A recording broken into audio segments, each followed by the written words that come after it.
Yo, yo, yo.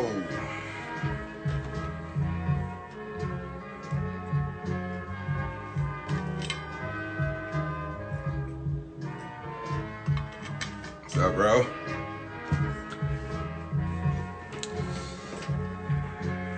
We are at, episode 26. Damn.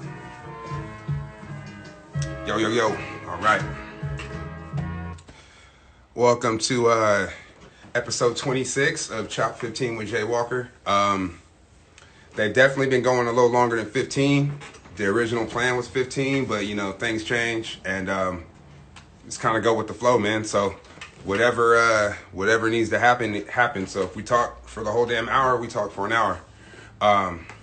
My guest today is my brother, literally and figuratively. I've known him for over 20, 23, 24 years, something like that. The dude that gave me my first chance to actually really try and rap when I didn't even know how to rap. I just had verses, didn't even know how to do it. This dude had me come up to Seattle and fuck with him, and we've been fam ever since, man. It's my brother, soul journalist, aka Reydub.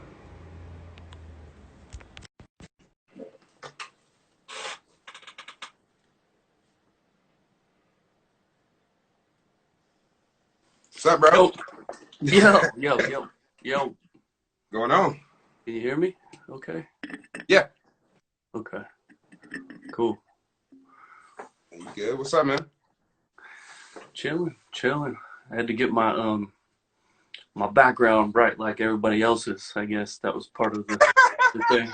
So Backgrounds are key. Backgrounds are key. It's all about where you put yourself. yourself. How do I set the camera? I don't do this stuff. Now your background killing it though. Yeah, I like that. This is my spot. Yeah. Hold on, let me adjust this. Okay. So what's going on, man? Just man. Oh, whoa. Hold on. I knew that was gonna happen. Okay. Oh shit. I'm good, man. Just trying to stay busy, trying to stay positive, you know, trying to help with whatever I can with shit that's going on. Yeah, just trying to absorb everything, man. It's a lot of shit going on right now, a lot of things, and it's a lot to take in. So I'm just trying to do as best I can. What about you, man? How have things been for you on your end? Yeah, same. Just doing our part. Exhausted, just in survival mode, crisis, exhaustion, type of stuff. And this whole thing is like, I know it's just weighs heavy on our society as a whole. Like mental health and all that stuff. So just focusing on staying centered and through all this stuff. I'm going through it just like everybody else, feeling like despair and like, what do you do, and all this stuff. Yeah. Pandemic and, this huge social movement, which is crazy to me. That's a whole other topic. Like, okay, so we're surviving a crisis, pandemic, but then at the same time, people are going out there risking their lives to protest for these movements and stuff, and I love the energy, it's kind of uplifting for sure, but it just shows you that people are willing to risk their lives for what they believe in, Yeah. The funny part is that this is a huge, media is exposing it as a big thing, but man, this thing has been going on for decades. You know what I mean? Like, yeah. So it's not really anything new as far as the fight. It just now there's more participants, which helps. Yeah. I think one of the big reasons why I think this ended up being as big as it is now is because with the pandemic, everybody was pretty much at home. Everybody wasn't going out. Everybody didn't have a ton of the normal distractions that you have. So everybody was literally, I think this might have been one of the first ones where everybody seen that shit. You know what I'm saying? You couldn't say, oh, I didn't see it today. I didn't watch whatever. You seen it. Everybody seen it. Yeah. And I think there were some people who hadn't seen it before, and they're just like shocked. Oh my God, I can't believe this is happening. Yeah. And it seems like some of them are the ones that are out on the front lines, which is commendable, and you need that because it can't just be people that look like me or people of color speaking on this. It has to be people, everybody, because it affects everybody at the end of the day. Yeah. So that's one thing I've noticed is I have been glad to see that other people are kind of stepping up and kind of being fed up with it as much as we are. So that's definitely one thing. That's one positive I have seen. I do like the youth movement part of it, because when That too. you get older, like, you know, myself, you have to find ways to continue that fight, you know, where you go, you know what I mean? So, you know, one of my biggest things is if you're, you know, if you're older, you know, you don't have the time and the energy, you know, to go out and stand side by side, hand by hand, you know, with everybody. Um, and you can fight in other ways, you know, Yeah. whether it be at your job place or, you know, places that you familiarize yourself or patronize, you know. So it's it, it's it's a internal decision that you make, you know, where you're like, okay, I'm in this position wherever I'm at, so I'm going to try to do something to make a change towards the better, you know, the bigger movement. So, you, like I said, the work has been going on in silence for decades. As long as I've been in the workforce, you know, I've done my part and tried to do my part in helping that change. You know, getting in positions of influence where you can actually make things happen. So. Yeah. Yeah.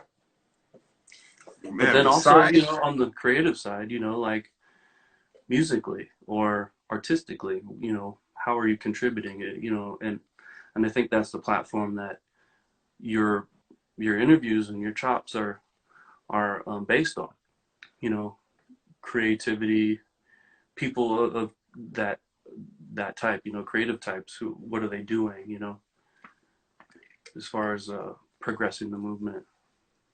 yeah, this thing is definitely morphed, man. And when I started this, it was basically I wanted to reach out to my friends and creatives that I don't get to see anymore because of what's going on, and just have conversations.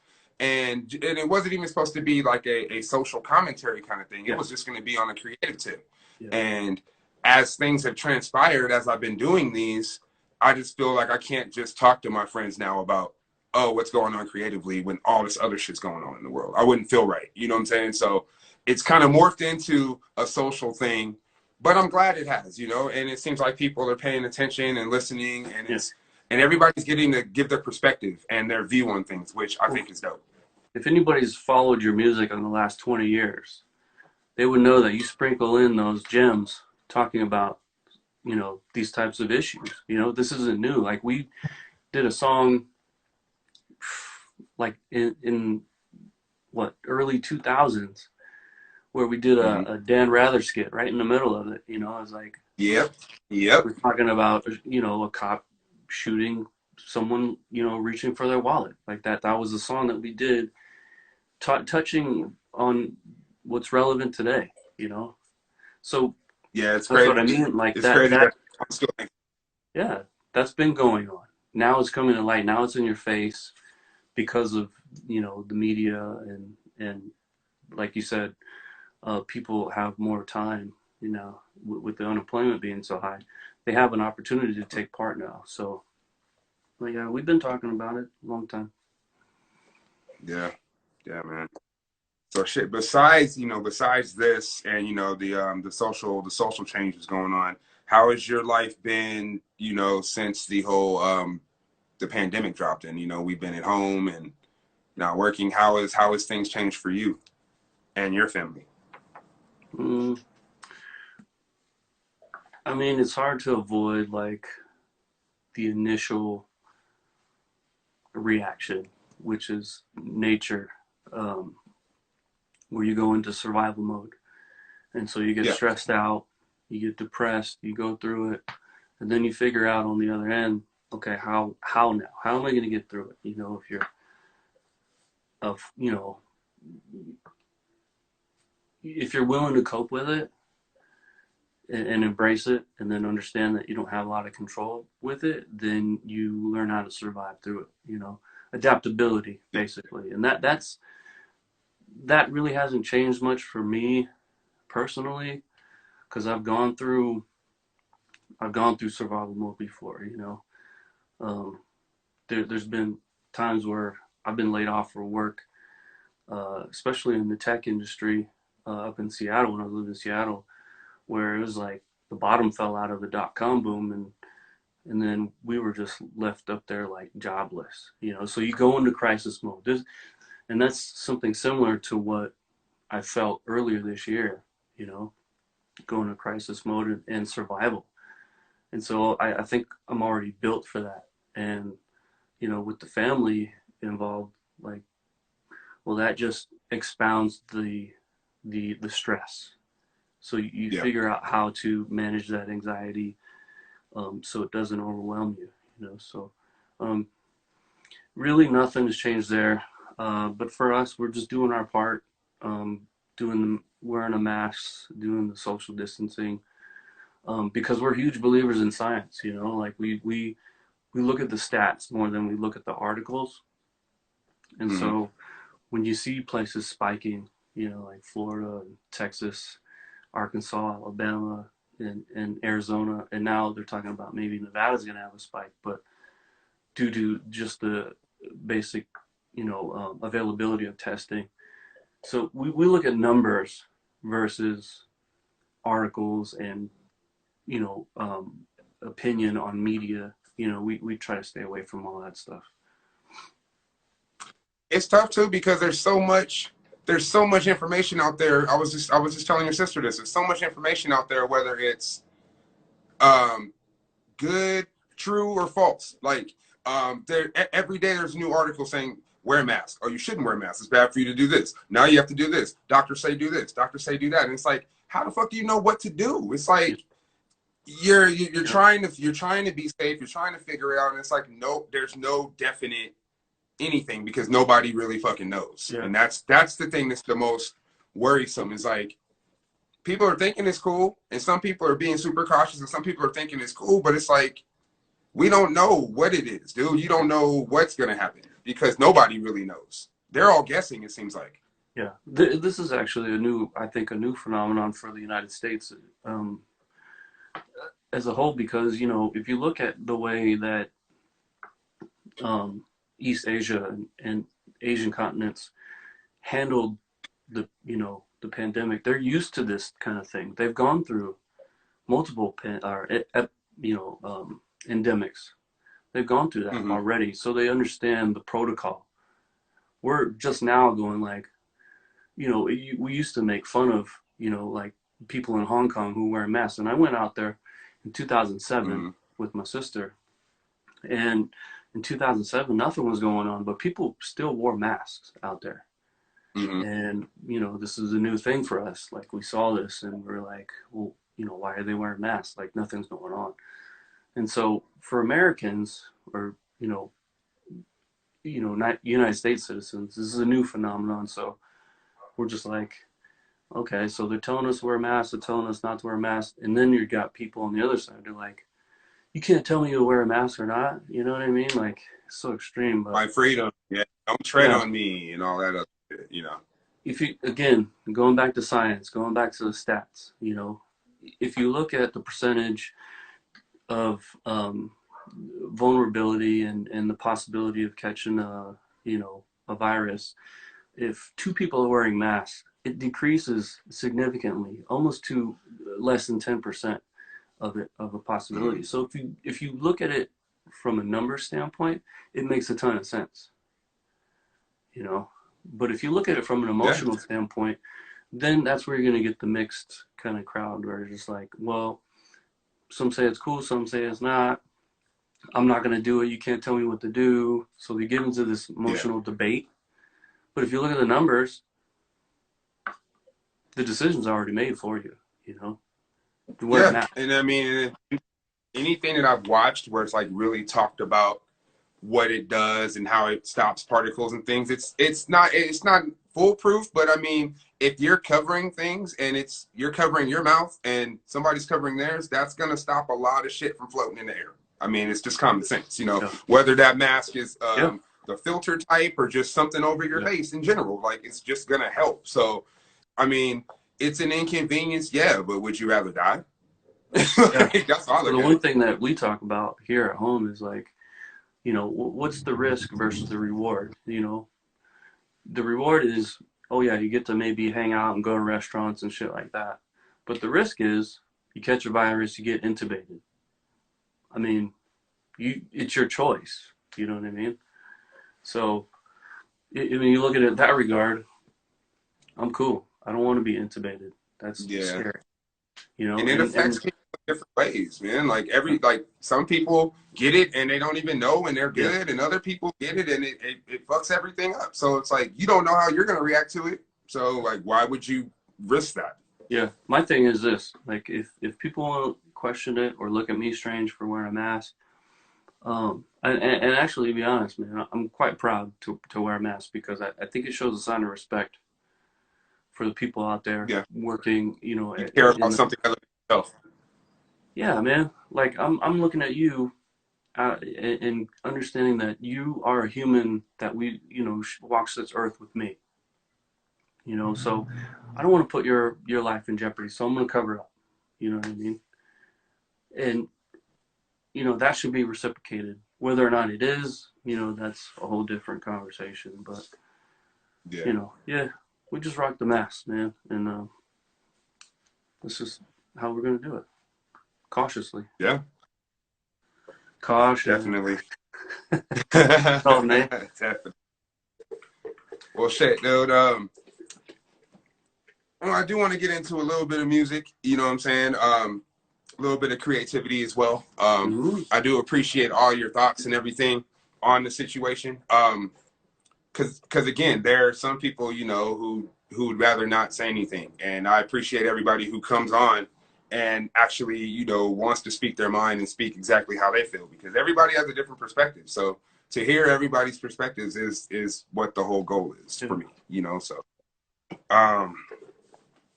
man, it isn't like I don't know this stuff, or most of this stuff. So if I ask you, don't get mad. There are people who might not know. So you are a co-founder of Bayroot Productions with Justin. How did that come about for you guys? Like, was it just something that, you know, you guys just said, fuck it, let's be a group, let's be a crew, let's make music? Like, how did that happen? Damn. The birth of Bayroot Productions. The birth of Bayroot Productions. Let's see, it started actually, I think, for me, how I remember it, Obi, Habib, our the other homie in the crew, he was heavy into media. He was like, I want to go to film school and I want to do, like, you know, a magazine and all this stuff. So just being around him kind of influenced us to, like, be creative in that sense. You know what I mean? And so he started going to film school, and then we would go down and visit him in San Francisco. And I think we were visiting him one time, and me and Jay were talking about, you know, let's start rapping or whatever, you know, because he was pretty good at writing rhymes and, like, and spitting. He was really good, you know. And then I just kind of followed suit just because I hung around with him. And so obviously we're listening to a ton of rap, and just loving everything that was out. Oh, look who just joined. He just joined when you brought him up. Oh, look at that. My God. We were just talking about your rapping skills, Justin. We heard you got bars. Yeah. Oh, dude. And then we didn't even take it seriously. We were like, oh, yeah, let's, I don't know. We didn't even know what that would even look like, you know. So we just write rhymes and then listen to beats, write rhymes. Oh, we used to write verses to fucking the Jizza Cold World instrumental. Dude, night and after night is like renting verses to that instrumental was so ill. And then we started going over to D's house. He had the studio in the basement over on Plum, I think it was. Yeah, I remember the house. Yeah. Yeah. So we go down there and just go and vibe. He would play instrumentals. And I think this was before we had the ASR 10. So we would go down there and vibe, listen to instrumentals. We talk about, you know, music and beats and all kinds of stuff. And then I think that really sparked their interest more. And then finally got the ASR 10 from Jay. He got money from his grandma, and then he bought one, and then he brought it over to my apartment, and then we started messing with it. We're like, oh shit, fucking RZA gave us this, and we were heavy into Wu-Tang at the time. I mean, still heavy into Wu-Tang, but yeah, we wanted to do that sound like what Cypress Hill and Wu-Tang sounded like, and then from there, just kind of from there, we got more serious, and then we were like, what do we call ourselves? And then the name just popped. Just one visit down, I think, to visit Habib, we thought of the name, and then I called him, and that was it. And then we started Beirut, and then we started making beats, and then moved to Seattle, and then all that shit. Yeah, man. So, yeah, the Seattle era. Yeah. Yeah, you guys. So you moved there in '96. It was January of 1997. Okay. Yeah, I didn't get up there with you guys until 2000. But what's your fondest memory of Seattle for you personally? Shoot, so many good ones. Damn. Right. Seattle was a fog to me, man, because I went up there and I didn't have like knowledge of self, you know, so it was like running rampant with $500 in my pocket. You know, I moved up there and then started going to school. And I think the fondest memory, though, one of, is the many nights in the studio that we would all be vibing, making beats, playing beats for each other, all living in a house, and well, it started in an apartment, and then just that whole musical build up to what we are now as far as the group goes, and creating what we thought was our sound, you know, where we use heavy, like just the discovery, basically, the self-discovery of our music. That's probably the most fondest memory I have of Seattle, you know. Yeah, it was a lot of discovery up there. I mean, shit, I fucking learned how to rap up there, if you really think about it, because I didn't know shit. And you're like, okay, let's do a song. And I'm like, what do we do?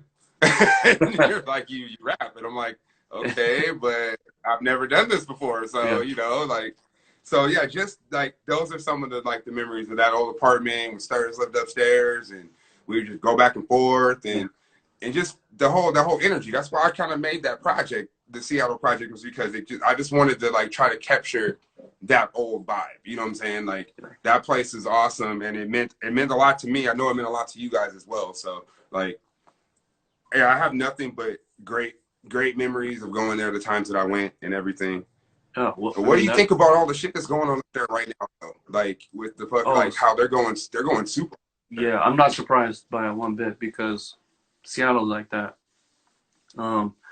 They're down for theirs. They are people of the people, for real. They believe in people's rights, for sure. And for an example, we were living up there when they had the WTO protests, and that would happen early on. I think it was like 1998 or 99, where they protested downtown, something similar to what's happening right now, but they were protesting the World Trade Organization having their conference in downtown Seattle, and man, they tore up downtown. Like they smashed in Nordstrom's and the mall and all that stuff. And that was the first time I realized how down Seattle people are, just for human rights, you know. And we were working for a .com company, and we went downstairs for like our lunch break or whatever, just to go take a look at kind of all the action that was going on. And we were right in the middle of the protest, so we had, you know, we were ducking like rubber bullets flying past our head and stuff. Shit was crazy. There was tear gas being bounced off of walls and stuff. And yeah, we were like, yeah, we should probably just go back upstairs. You know, I mean, this isn't our place and time right now. They're protesting something bigger that we don't have no idea about right now. So it's probably Yeah. not ideal for us to be down there. So yeah, that's where I first learned about how down Seattle people are for human rights, and I thought that was eye opening. But so you know, with today, I'm not surprised how they're taking this. Like they're taking over like a full neighborhood, pretty much. Yeah, Capitol Hill, they took it over. Yeah, And I was like, now I start thinking, man, we were just there we last were week. just there. Like, we were just there. And while we were there was a protest. I don't know if you remember, There but was. yeah, they were marching There up the was. street. Like they're always doing that. They're There proactive. was. Right. Yeah. So I'm not surprised. Yeah. I was seeing it on TV and I was just thinking, like, man, dude, like, that place can go from the most serene vibe to fucking chaos like that if you piss them off. And that's pretty dope, man. They're holding their people accountable, and that's what you got to do. You got to hold these people accountable. Man, so what have you had? I know it's for some people it's been difficult during what's been going on to be creative or try to be creative. Have you in this time, have you been able to do anything, or have you been kind of like the other side where it's just like, I'm just not feeling it right now? At first I wasn't feeling it because you know, my body was just kind of adapting, you know. And so when you have stressors like that, it's hard to be creative. But in the back of my mind, I was like, when I get through this, I'm gonna get back on it, you know, and be creative. So probably a few weeks into like everything shutting down, and we were working from home at the time, and then eventually getting laid off, that really just opened the door for me to, like, you know, start gardening again. And then that led to staying up late at night and just being creative. So I've been making a ton of beats, been, you know, diving deep into Logic Pro, learning all the different little facets that it offers. There's so much in it. And so using that as a creative tool obviously is a big part of it. And then yeah, just creating, just making beats. I've been working on so I'm starting to write a book. We could talk a little bit about that, but just kind of working on a few things. Like right now, I'm trying to develop a concept where how can I reach out to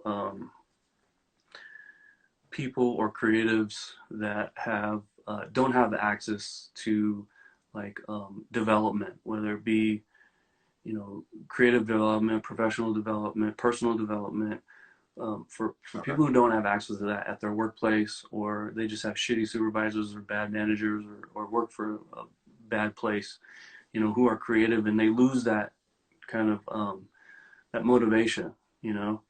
And so how do you, so I'm combining that with kind of my martial arts training and kind of applying it, you know, how do you apply that to being creative and your own personal growth. So it's a lot of things like way out here. So I'm trying to like get it all into a nice compact ball where I can actually present it out to the world.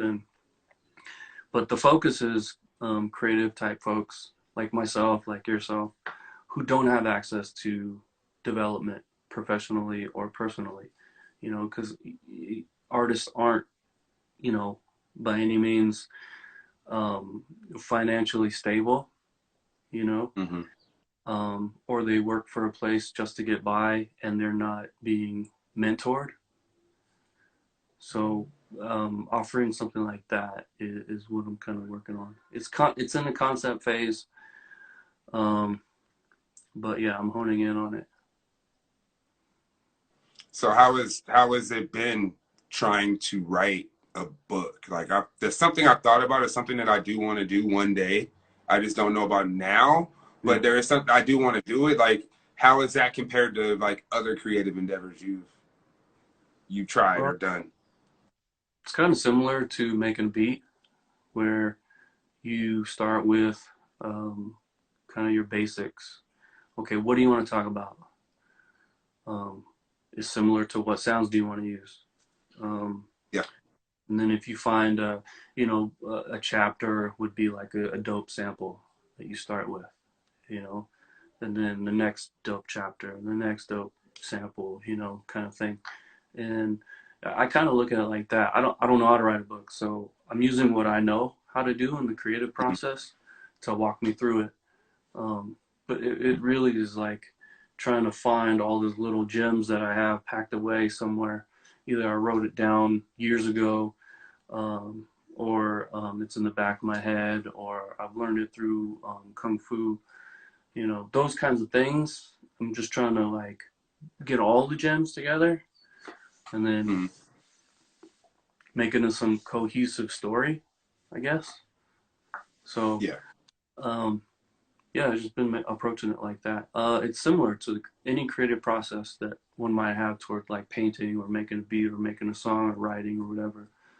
It's just collecting and organizing your thoughts um, to where they make sense. So Yeah. that's how I look at it. I don't know how other writers do it like that or other people who write books do it like that, but that's how I'm doing it.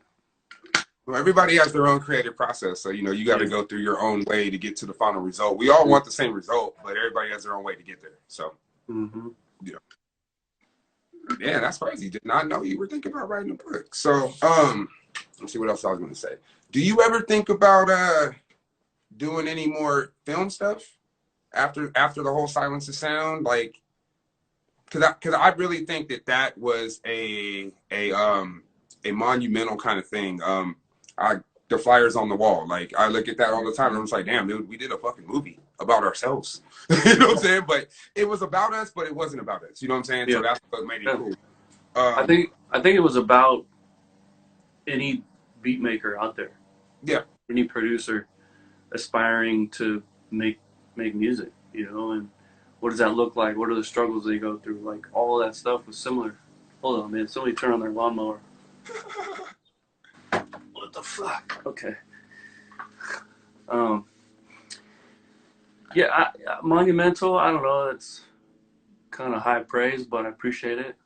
For but us, it was big, but yeah, I don't that's know. that's. I mean, yeah, not even necessarily. I don't necessarily Yeah. like critically acclaimed. I'm talking about just in our career, in our thing. I mean, Yeah. it's to be able to tell that story was something dope. I mean, not everybody does that.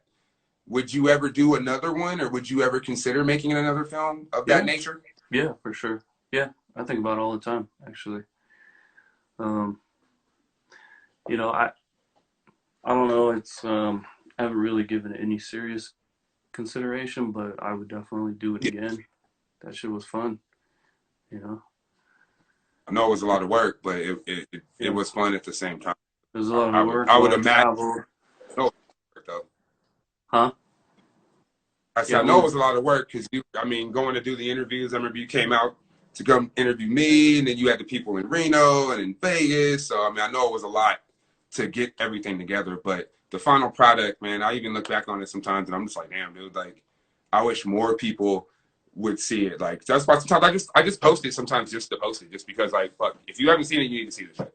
yeah. You I know, mean, if so you're an aspiring whatever, I think it tells a story of people just chasing their dreams, like putting all their cares, to the wind. They're like, fuck it, I'm gonna chase what it is that drives me every day, and doing that and having a a group of people to do that with you, I think that's something to me is more monumental than the actual documentary itself, where you find like a group of people that are moving towards the same direction you are, all putting their cares to the wind. Like, I don't give a shit. I'm going for it. Whatever it costs me, physically, mentally, I'm going to do it. Um, and I think there's a ton of those people out there right now, you know, that are, Oh yeah. Oh they're yeah. teetering, you know, they're on the fence. Like, do I chase my dream? Do I just stick to what's comfortable, you know? And they, you know, aren't sure which way to go, you know? Yeah. Do I go all in and be broke for a while? And you know, it's hard to do it by yourself too. So that's probably another factor, you know, because if you don't have Yeah. anybody to rely on, you know, you have to do everything yourself. That's a tougher road to go down, you know. But I think that's Definitely. documentary tells that story where it's like, okay, well, are you willing to, you know, throw your close family relationships not necessarily away, but set them to the side for now, and take, you know, a couple boxes with you to a place where you've never been before, you've never lived before, and start pursuing your dream, you know. And the group of guys that I was with, yourself included, we were all willing to do that at the drop of a hat, you know. And I think that's huge. So Yeah. if we can find another, you know, a group of people or creative types that are doing that, then man, there's a story to be told, you know, Definitely. for sure. Definitely. Yeah, this has always been an interest of mine. They said Alfred Hitchcock didn't make his first great film until he was 45. I think I'm about due. That's the thing though, man. Like everybody puts a time frame on shit, you know, Yeah, yeah. and you know, you got to make it by 30 or you got to make it. And then what the fuck is make it anyway? You know what I'm Mm. saying? Like I had that thought a long time ago to myself. Like, what's making it, dude? Like, is it being fucking the biggest star in the world? Is it being like, is it becoming Kendrick Lamar, or is it just being a person who is making a living and you're comfortable and you're happy and you're creating? You know what I'm saying? Like what's making it, you know? So like once you determine what you're making it is, then you know, go from there. But if you're trying to shoot for the stars, I mean, that's great, do it, but you might be end up disappointed. Most people do, you know. You Yeah, got to be, yeah. And then and what do everything you has to fall right too. and then Everything what has do to you fall do? right. You got to meet What the do you right do people, with everything. that? What do you do with that disappointment when you encounter it? How do you get back up? You know what I mean? Like, can you take a kick? Can you take a punch? You know, are you going to come back fighting, or are you going to come back, you know, hesitant? Because it tells in people's music. You know, if we're talking about music, you can tell that you know, in what they're making. Like, something that I do quite a bit is I search for talent on like SoundCloud, just because there's a ton of music on it, you know. Mm-hmm. And I listen to music, just searching for like gems, you know, like diamonds in the rough, you know, like who's got talent, like, and you can really tell like who's convicted, you know, who's got conviction in their music and who doesn't, you know.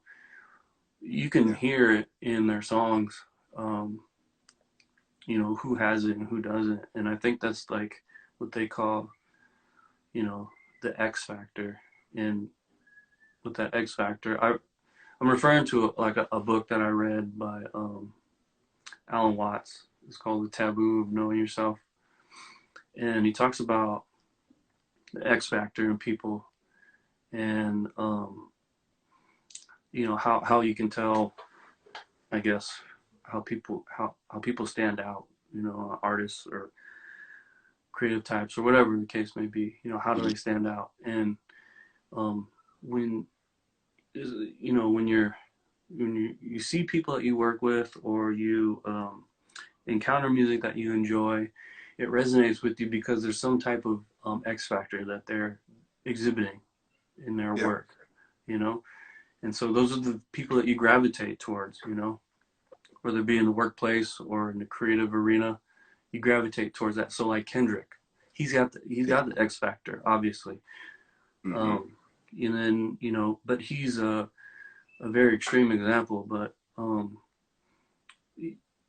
a more, I guess, on a more local level, like who, and maybe this is a question for you, you probably know better than I, who would you consider has the X factor in the local kind of music arena, speaking Reno, There's a couple of cats that I think are good that I like. I like what they're doing. Now I don't know the depth of to know them to be able to say like what they're in it for, or what their end goal is, or whatever. But there are a couple of cats that I have seen out here that they got some good music on the younger tip. There's a cat I used to work with.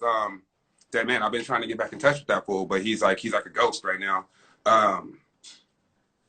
Let's call it Tone. My boy Tone, Darth Tone. He's I've been working with him since he was like 21, and to me, he's one of the upper echelon MCs out here. He talks about real shit. He's been through shit, and he's talented. Like I believe his story because I know him. Yeah. You know what I'm saying? Like, Yeah. And it comes across in his music as believable and the passion that he has. Yeah. So he would probably be one of my first examples that I would say.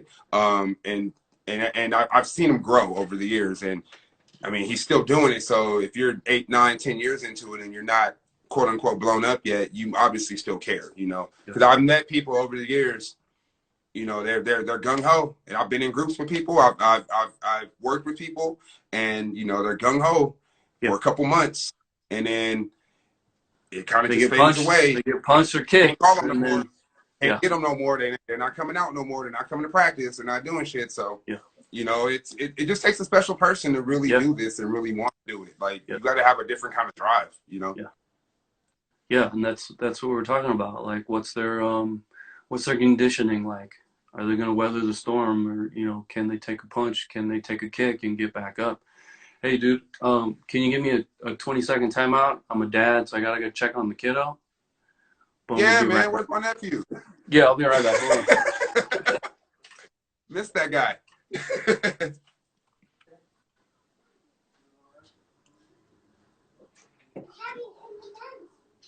Oh, I hear him.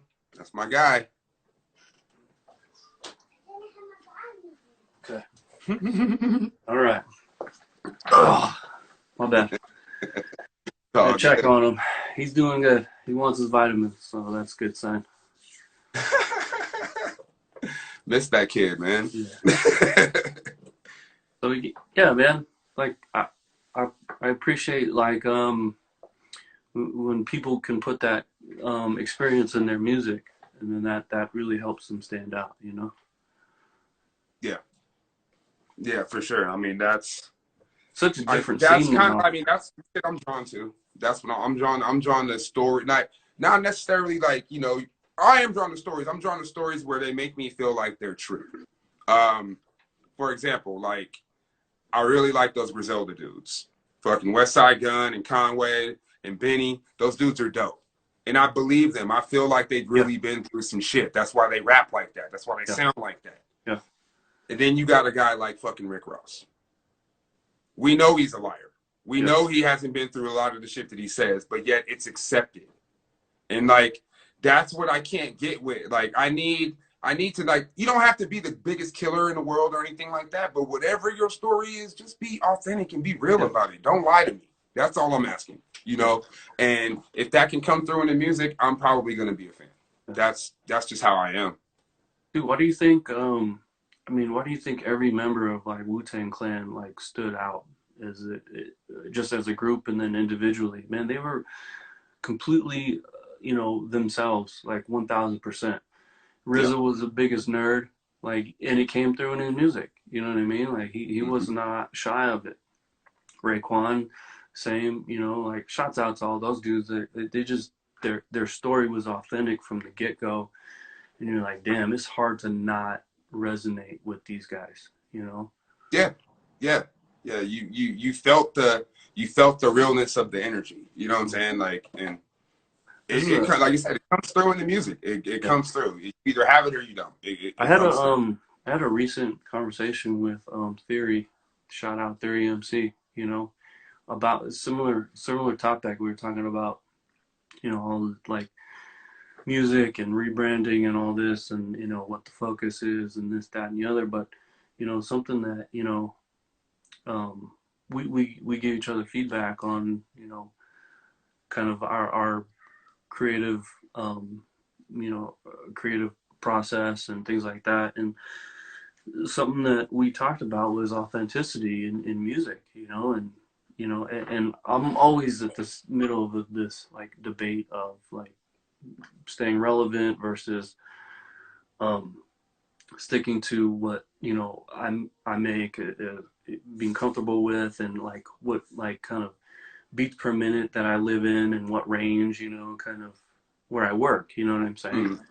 And the feedback, and I get that from um, Justin too. Shout out Just Cause. You know, I get it from him too. Where it's like we have these back and forths about, you know, where's the balance? You know, like staying relevant versus sticking with what you know, and then citing examples. You know, like Jake One. Shout out Jake One. Like he sticks with what he's dope at and what has brought him success. You know, while still remaining relevant. You know, like where's that balance? You know, so we have those conversations a lot. And um, something I was telling Theory about too was like, from giving him feedback too, was like, it, you know, with a lot of his like current singles that he's released, you know, he asked me like, what's your opinion, and you know, what do you think? You know, it's like they're good songs, they're strong songs, but I'm struggling to find the authenticity within them, you know, to where I'm just like, oh man, I believe this. You know what I mean? Mm-hmm. And those conversations sometimes are hard to have, but we have a great rapport. Just like all the people in Bayroot Productions, like we have that great rapport where it doesn't come from a bad place. You know, when we talk to each other about music, and you know, if someone hears something that they don't like, it's not necessarily we call each other out. It's like, yo, maybe you turn down the bass on this mix or whatever. And so you go back and you work on that. You know what I'm saying? Mm-hmm. Um, you know, and so we talk about authenticity in music, and how, you know, what are steps that we can take to be more believable and just be ourselves, essentially, you know. And the one thing I was telling him is like, let's forget about the what drives listeners from a marketing standpoint. Let's forget about all that stuff. Put the business to the side and stick with the art. Start with the art first. Um, because you know, if you think about it, like I look at all of our songs Oh, and our look, music. right there.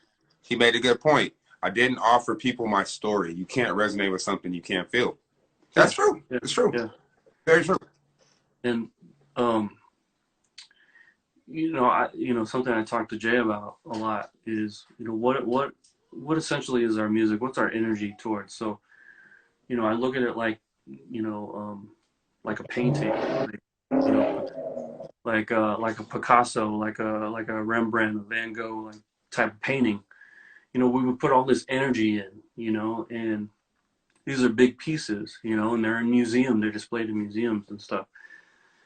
But, you know, how authentic would they have been if they were listening to all the people around them creating their art, and saying, well, it has to look like this. It has to be. It doesn't, because they're sitting in fucking museums right now, and they're adored by worldwide as these great works of masterpieces and great pieces of work, and will go down in history. You know what I mean? And that's how. Granted, we're not at that degree, of course, um, and making music is not like a piece of, you know, painting that's sitting in a museum, but you know, there's some comparisons there that can be made, and I think Yeah. that you put a lot of time and energy in your craft, and it comes out, no matter what it is going to be, whatever. If you put 100% into it, your authentic self, then and I got that from Dominique. Shout out Dominique. I don't know if she's listening or watching, but Mm-hmm. um, your authentic self into it, people are going to believe it by default. They have no choice, you know. And we're You're talking. right. Yeah, So definitely, definitely. Shit, man. You already kind of said what was next for you with the book and everything. What about musically? What's next for you? I know you said you're making beats and you're getting. So you got that new computer. So you got that brand new Logic, huh? That 10.5 I have the new, but they had an update, which they updated already. the samp. They updated the sampler, which makes it like drop and drag easy from all the I saw videos and that. tutorials that I've watched. But I haven't upgraded that because Native Instruments is dragging ass on an update. So I'm like, Yeah, be careful on your updates, yeah, man. Like, sure all your shit's gonna work still, and make yeah, sure it's yeah. compatible because that'll fuck your whole game up if you don't. But man, Apple has stepped up their game as far as music production goes with Logic. And Logic used to be this super hard to navigate through piece of software. And I don't know if a lot of people know the history of Logic Pro or if people use it, but it was developed by a German um, audio production company. Um, and so it was super intricate and it looked more like schematical than it did usable, you know? And Yeah, the older Logic did. Yeah. yeah, um, I was able to kind of learn it and get certified in it. But when they made the transition into more user friendly, kind of like GarageBand, It looks like GarageBand now, yeah. exactly. Yeah. But man, the depth of what it can do is still there. And what they did was they Oh yeah. updated Yeah. the current update. They did the sampler, and that thing is fucking phenomenal. And it maps your samples to the keys intuitively. It's crazy. So they just, man, they stepped it up. I think it's a dope piece of software. Um, Next for me, um, yes, start chipping away at this book, and then I did. I'm gonna have two beats on Richie's new album, Apprentice. He's got a new project Okay. coming. I did Nice. two on there, and then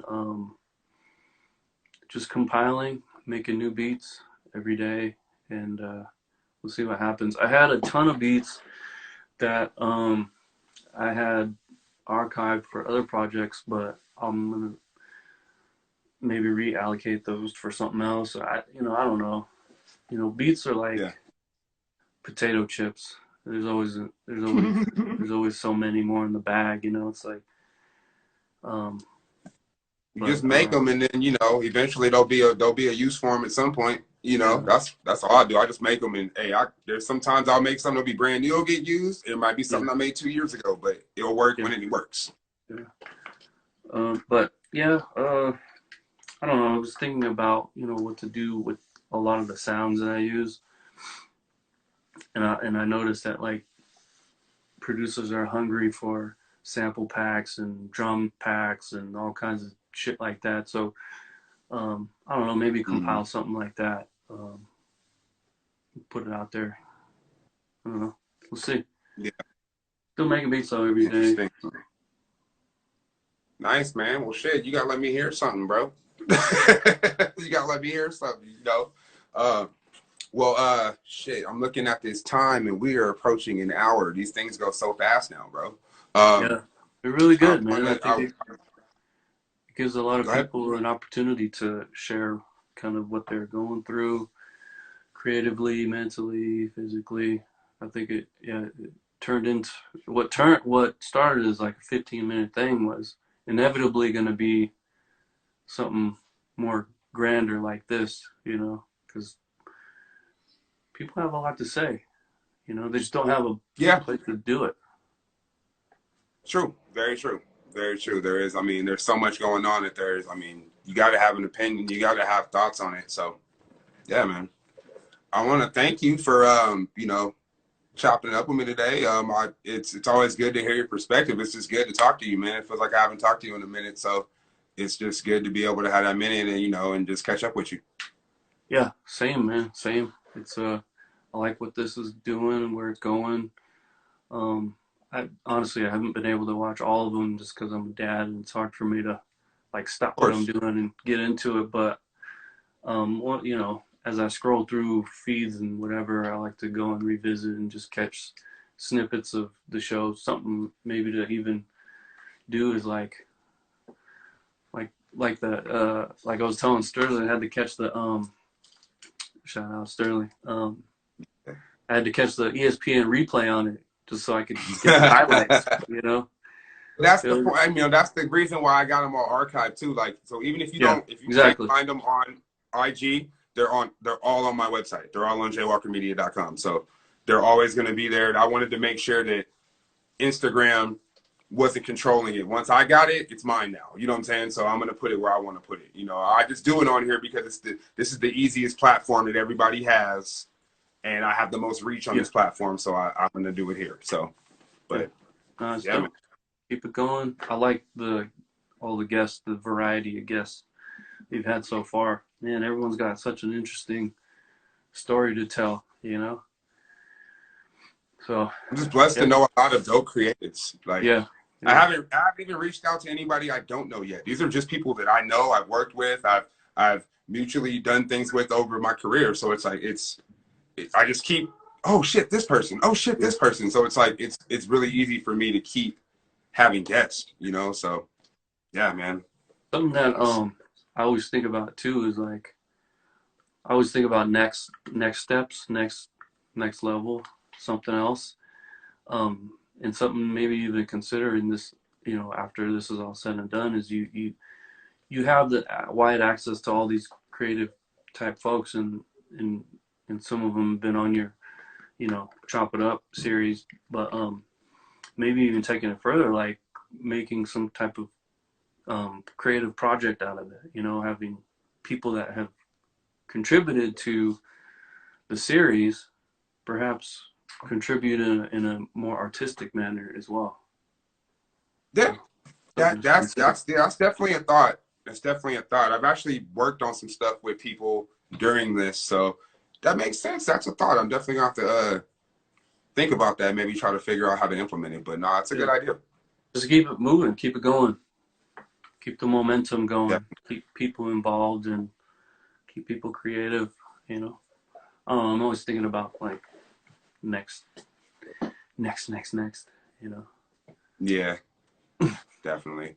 Well, cool shit, man. bro. I'm gonna let you get back to your day because yeah, now I'm getting the countdown. So I Oh got yeah, 2 minutes left. So yeah, man. um, Thanks for having me, man. thank you, Appreciate it.